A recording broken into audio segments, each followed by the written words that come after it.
Morning, everyone. Hi, I'm Tista Chakravarty-Gannon, Regional Liaison Advisor at the GMC.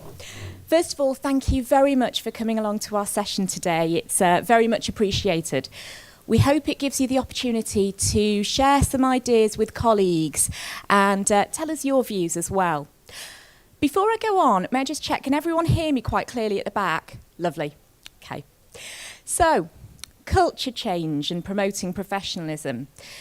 Some of you may be surprised and may not immediately associate this topic with the GMC. Certainly, we are very conscious that many doctors think of us predominantly in fitness to practice terms, and that was really crystallised for me about a year ago when a doctor at one of my sessions said, receiving a letter from us, however innocuous, acts as a great laxative.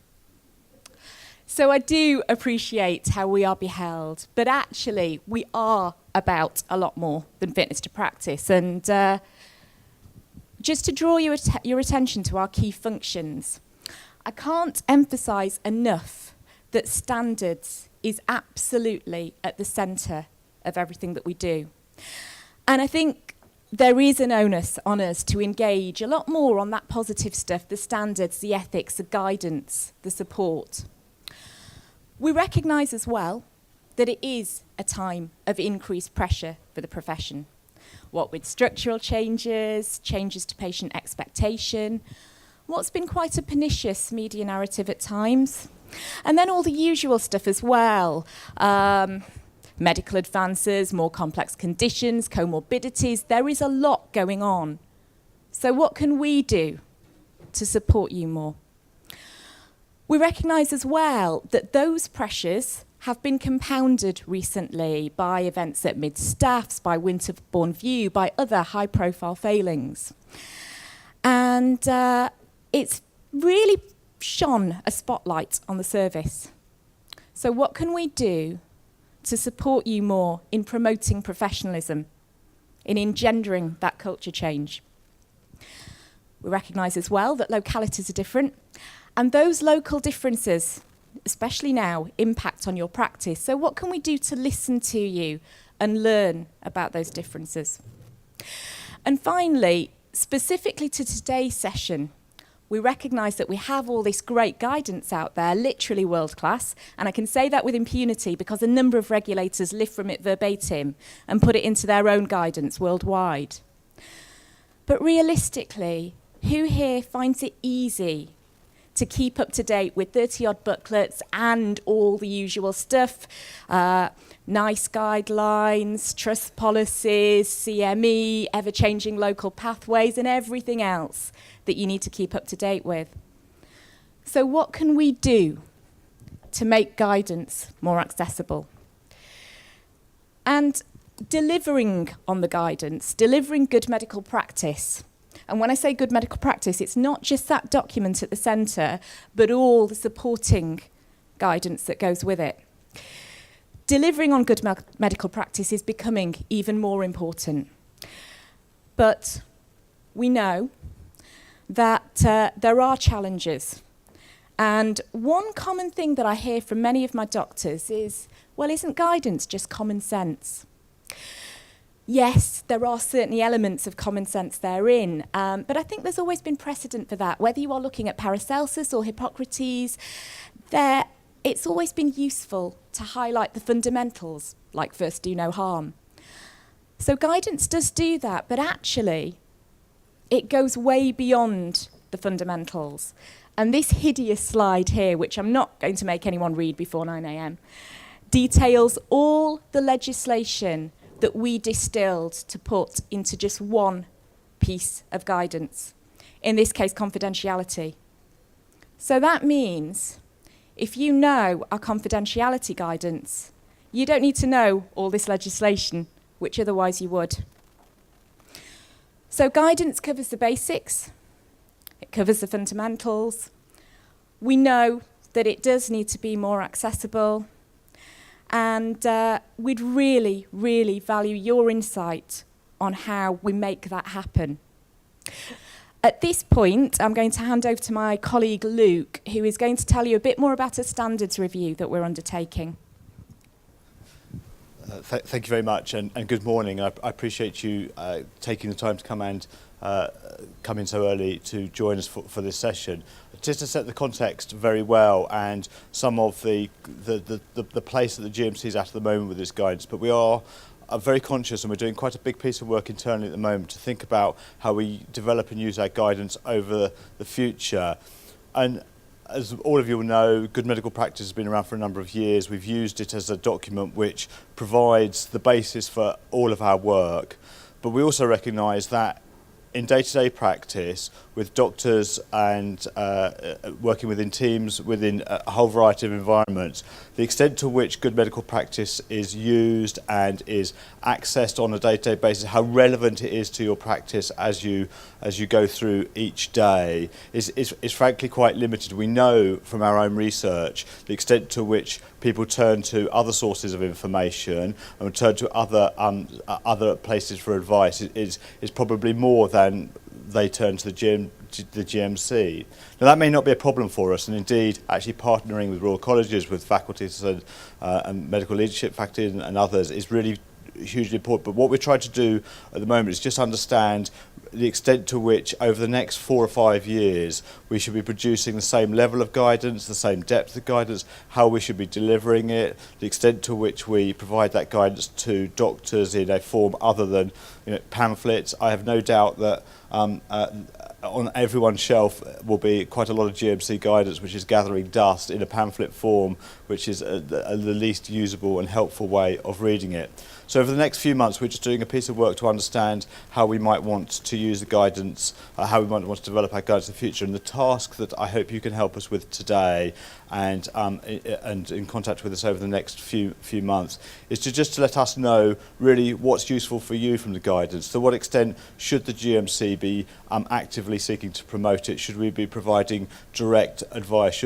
How far should we be expecting others to develop that advice and interpreting it in specialty specific forms? And I think it is important for us because the extent to which we put the list of the guidance up, we have 31 pieces of guidance, we have good medical practice. Understanding which ones of those guidance are useful and how that can and the guidance that we need to develop in response to a problem that emerges or a particular set of issues is quite a tricky issue for us. It takes us some time to do. It's a difficult judgment about both the sort of the politics and the ethical issues for developing that. And we struggle sometimes. So today, along with a whole host of other pieces of work that we're doing, if you could help us with the questions that we have on the tables, Chester will take us through the task in a minute, just understand what that will be. And as I say, for the next, we'll then be producing a series of reports which set out how we think the GMC should, taking what is, as Chester says, something very highly respected, but frankly perhaps making a little bit more relevant to doctors' day-to-day practice and understanding how the GMC as a really quite a large organisation now should be using its powers, its influence, its resources most effectively, and who frankly which other bits of the medical profession and which other institutions and bodies should be taking that forward. So Chester, do you want to just take people through the task and we'll take it from there? Brilliant, thanks Luke. Okay, just before introducing the task for today, may I ask you to raise your hands if you have read the new or looked at the new Good Medical Practice? That's really good.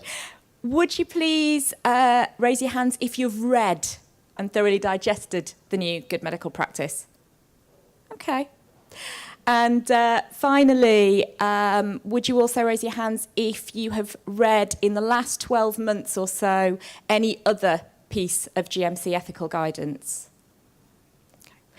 This is really, really positive. I was in a room last week with around 80 doctors and only a couple had read any GMC guidance. However, Mike Cheshire, who I was co-hosting with, asked them about the Great British Bake Off, and pretty much everyone had watched that. So this is a very positive response. With that in mind, the task that you have today, you have two sets of questions at each table. And what we'd like you to do is to discuss those. You have about 20 minutes. Ideally, if you would nominate a spokesperson, we will then use the end of the session, the last 15 minutes, to feed back bearing in mind time, we'd like you to just feed back one surprise or key point if you prefer, and also one idea. Okay. We do also have GMC colleagues at each table to help facilitate your conversations, ask any questions. And that's it, really. So without further ado, it's over to you. Thank you. Okay, can we start gathering our thoughts, please? Remember, 2 points to feedback. Brill, thank you. I'm going to start at the back table, if I may. So, what did you have? Is that working? Hi, just to say I'm not actually a doctor, I work for the BMA. So You're very welcome. We had very few doctors on our table, but we were talking about, well, there's a couple of points basically. We were saying that one of the doctors that was here, who's had to leave now, has said that she will go to a professional body first for advice. And you've also said you go to your regional advisor, GMC regional advisor. And I think we were just talking about the different ways guidance could be used. And I think we were just saying that, well, I was saying personally that there is a problem when when someone comes to a manager and talks to them about someone, but they don't want to put it in writing. What's the scenario there? How can they get support? How can they get help in dealing with that situation? They can't unknow what they know, but the person's not willing to formalise the complaint. And is there guidance around there that they could be helped with? Yeah, there is, and that is something that we hear quite a bit. So, yeah, thank you, useful. And moving on to this table. Hey, I think one of our discussions was about how the first port of call for many doctors is their senior supervisors, colleagues, peer groups. And I think we had a conversation around often that the support needed is to guide the doctors to make the right decisions for themselves and their patients, rather than trying to get a specific one answer which the GMC could give. And some other questions that we particularly were talking about were sort of emerging new ethical situations and how they're coming about all the time. The one example given was the sex selection abortions, and whether this could come out of the GMC generic guidance or whether more specific guidance is needed in the future. We didn't come to a conclusion. No, it's a difficult one, isn't it? So something around responsiveness to all of this. Okay, brill. If we can move to this table, please. Thank you. We had a wide-ranging discussion. I'm not entirely sure that we completed the answer to both questions. In terms of a surprise, the thing that came out of our discussion was that actually simple is better. So although we could appreciate that case-specific scenarios can be helpful, there's then a temptation to try to fit the issue in front of you into one of those scenarios. So keeping the guidance simple and around the guiding principles we thought was most helpful. And then the idea that we had was around the GMC could actually just signpost other guidance where it's available, particularly for medical leaders who might be more likely to go to the GMC website. So, for example, guidance around commissioning and responsibilities around commissioning, that could be signposted by the GMC rather than entirely developed by the GMC. Yeah. Really good point as well, because there is so much out there. So it's rather than producing reams of more stuff, signposting. Okay, brilliant. And what did we have here? So we sort of spoke on a personal level, and I think as a table, this is a very GMC-informed group, and the particularly useful bits, people mentioned good medical practice and consent and confidentiality, but also generally on a personal level, they use that in conjunction with royal colleges and defence unions, and online resources came up a bit as well. On an institutional level, I thought it was interesting to hear people say they find it quite useful for supporting doctors who are in difficulty, to give those guys a foundation to base their practice on and to improve their standards with, and also for educating a department. Yeah. And then in one thing that came up that I thought was interesting is that a lot of people here have had very positive interactions with the regional liaison surface. Okay. And so that's quite a positive way that the GMC can spread the guidance to a wider audience. Okay. Brilliant. No, that's really useful to know and have that feedback. Okay, what do we have here? We saw the GMC as a headmaster who we knew very well and had a very large cane. We saw the employment liaison advisors as the school prefects who were getting close to the, they were the house masters or house mistresses, and the responsible officers were actually the school prefects that were keeping the school in order. On that basis, we thought that the GMC produced very good documentation, but it would be helpful for the GMC to provide multiple types of different educational media to enable that guidance to be taught by educators to doctors at each stage in their career. And we recognise the exit from medical school as a critical point in the career of a doctor. We thought it'd be very helpful for the GMC to produce an app that provided offline access to the guidance that you could obviously download to whatever you're using as your favourite media player at the moment. And then we wondered whether, when you receive your direct debit, actually the GMC gets an automatic read certificate to confirm that actually you've received the email, and by receiving the email you still recognise your obligations as a doctor.